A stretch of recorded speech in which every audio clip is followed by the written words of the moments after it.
Hey guys, so today I'm making this Mississippi pot roast. I got the recipe off of Pinterest. There are several different ones, but this is the one that I picked. It was super simple to make and it turned out delicious if you cannot tell.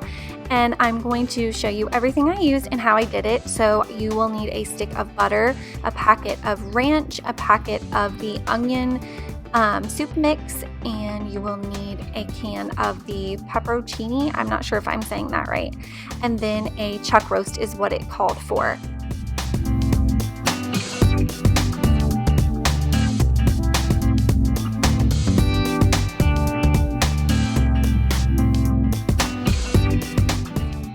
So to begin with, it called to go ahead and I guess sear is what you would call it, the pot roast on both sides. So I took a little bit of olive oil in my cast iron skillet, and you want to go ahead and heat your pan up really good so that when you put your meat on, it's already really hot. And then you're just going to brown both sides of your meat, and I put salt and pepper on there as well. It did call for that.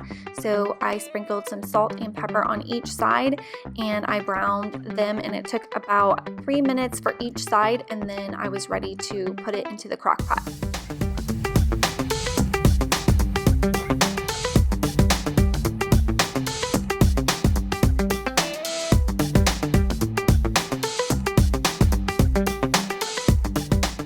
I am using my Crockpot Liners. You can get them where like the sandwich baggies and stuff are, and I love them. They just help for the cleanup to be a lot easier, and I really recommend getting them if you haven't tried.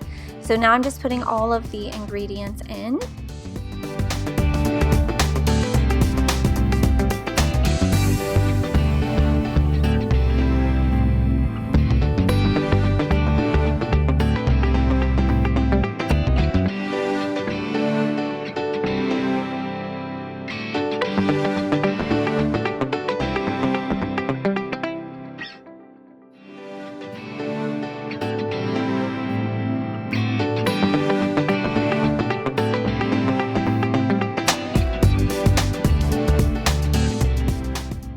So now this is all that the recipe calls for, but I always add a little bit of Pepsi or Coke in my roast. I have just found that that helps to tenderize the meat, so I'm doing that. That's an extra step. You don't have to do that, but I have always done it, and like I said, I found that it helps to tenderize my meat, so I really like it. And now I'm going to put it on low and let that cook for 8 hours, and it will be all done.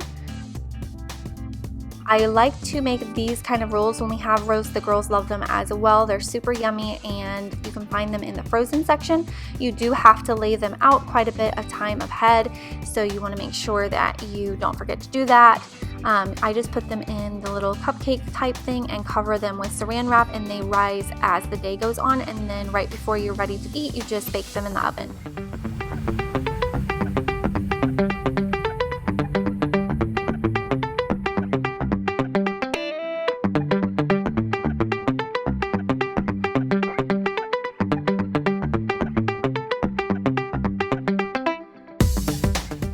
It turned out so good. As you can tell, my mouth is watering just looking back at this footage.